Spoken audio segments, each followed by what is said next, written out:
You've been accused of running a Stalinist operation when you were in charge, both in government and at party level. Do you accept that charge? That's an utterly ridiculous notion.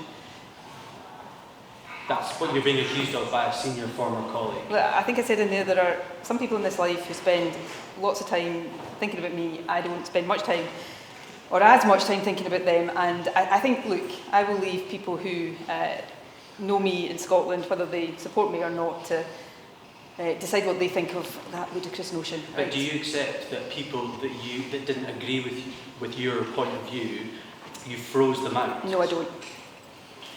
You were on record in a leaked recording to the Sunday Mail in 2021 saying just be very careful about suggestions there are problems with the party's finances. What part of that is not a threat? Every part of it is not a threat. What did you mean by that? Look, you're straying into territory you know I can't go into, so You've been cleared of all criminality. What did you mean by that? And there are still proceedings underway. Next.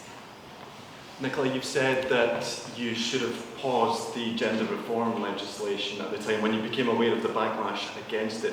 There were people at that time who said it should have been paused. Were you just not listening to them? Well, I've said if I look back on that and sort of assess what I didn't get right, that would be one of the things. I also say in the book, I'm not sure pausing it at that point would have made much of a difference, but obviously I didn't do it at the time, and I'm now saying possibly I should have done. Not to back away from what I was trying to do, but to see if there was a less, I guess, polarised way of proceeding. Did you listen to them though at the time? Well, look, did you speak to them? I think by definition, if I'm saying it's something I should have done better at the time, then it's something I think I didn't do well enough at the time. Do you owe them an apology now, given that they say they were vilified for some of the things that they said? People on both sides of this debate are vilified. You've probably heard me there. I've been vilified and received some awful abuse. Nothing like the abuse trans people are getting right now.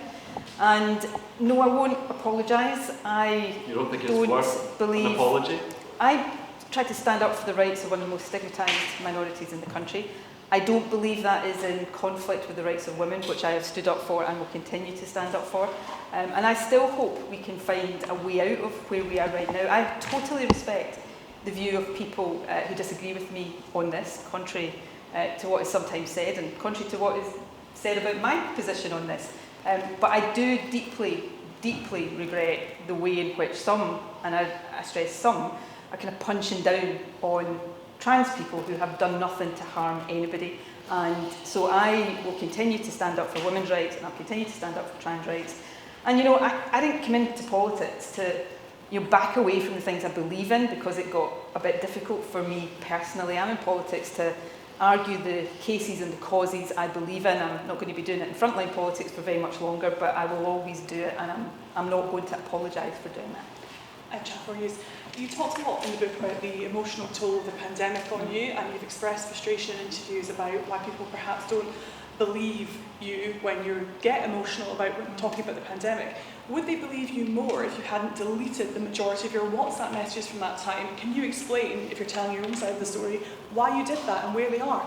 I didn't conduct the pandemic response through WhatsApp, and I explained that to the COVID inquiry. I've explained it many times. In many respects, my frustration about this has been being asked to effectively prove a negative. I was following government policy at the time in terms of retention of records. But look, the COVID inquiry is looking at that as it's looking at all aspects of the COVID response right now. It will report, I think, relatively soon on this module of its work, and I'm happy. I did everything in COVID. I made, as every leader in office at the time, I think, did, made lots of mistakes because we were in an unprecedented situation, but I did everything in good faith to the best of my ability, and I will stand by that. Was there anything incriminating about Alex Salmond in those messages, and is that why we can't see them? That is a complete, ludicrous notion as well. Just finally, you made them well-intentioned, but will your legacy be as a leader who's actually made the lives of trans people in the UK worse because of how you've handled this debate? No, the people who are punching down on trans people are making the lives of trans people worse. I have actually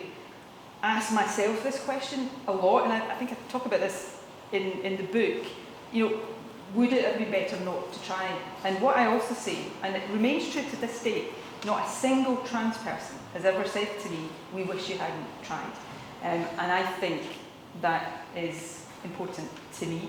So I regret how this debate has unfolded. I think there are definitely faults on both sides, as is the case in most debates, but this is not one-way traffic. In the book you talk about having a visceral dislike of bullies, and yet some would say you acted like a bully during that debate, and you also aligned yourself to a man, Alex Salmond, who bullied other people, perhaps even bullied you. Well, again, you know, there's, as I say in the book, I won't be the first woman who ends up being held responsible for the behaviour of a man. Were you bullied by Alex Salmond? I wouldn't describe it that way. If I'd wanted to describe it that way, I'd describe it that way in my book. And I wouldn't be the first woman, and I won't be the last woman to be held responsible for the behaviour of a man. Alex Salmond was responsible for his behaviour. I'm responsible for my behaviour, and I totally refute that characterisation of me. Talking about Alex Salmond, you mentioned him extensively in the book. Whatever happened to royal protocol of not revealing conversations, private conversations that you had with the late Queen? Are you doing it now just in order to shift some more copies? No, I've got huge respect, had huge respect for the Queen, and there are many, many, many conversations that I had with the Queen that will never see the light of day. No well, you happen to discuss Alex Salmond. You talk about gossiping about Alex Salmond. I gave an insight into my discussions with the Queen. I'm not the first person to do that, and I stand by that. Do you think it's about the reaction of Alex Salmond's supporters and allies to claims in the book and claims made in interviews this week, those who say that actually a lot of this is causing a lot of heartache for his widow Moira, if you would have a message for her? I've said before, I think I said in the book, I thought long and hard after he died about whether to keep that chapter in. And the reason I felt I had to was that right up until the moment he died, he was accusing me and others of a conspiracy against him.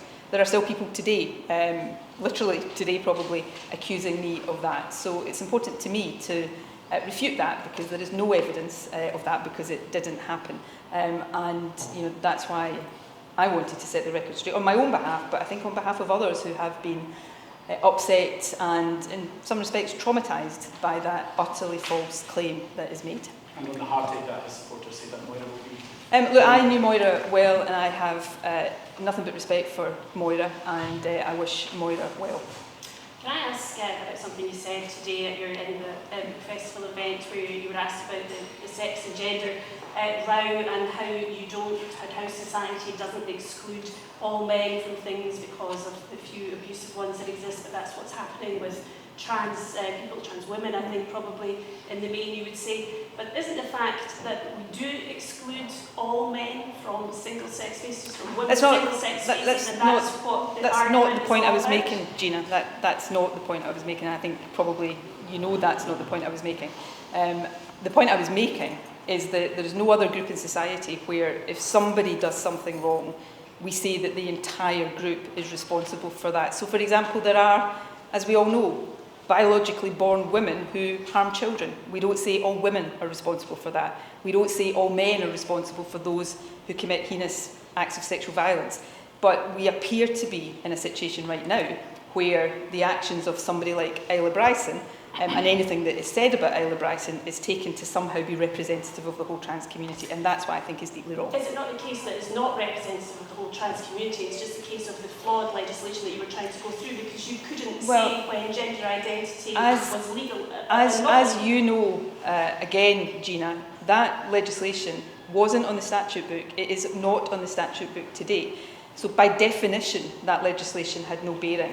Isla Bryson was treated in the same way that trans prisoners had been treated by the Scottish Prison Service for years and years and years, and didn't stay in a female prison, was assessed and then sent to a male prison. There was nothing different or new in how that prisoner was treated to how trans prisoners had been treated for years, possibly even longer than that. Right, time is running short, so do you fully accept the legal accept the legal definition of what the Supreme Court says? The Supreme Court is the highest court in the land. Of course, what it says has to be respected. Yes. Nicola, can I ask about key forwards? There's been a cancel culture around our opinions at Summerhall. She's been effectively banned from appearing at a dinner, a major fringe venue. I wonder firstly what you thought about that. I don't agree with cancel culture, and I don't agree with that. Well, secondly, do you take any responsibility for the decisions of Summerhall? No, I don't.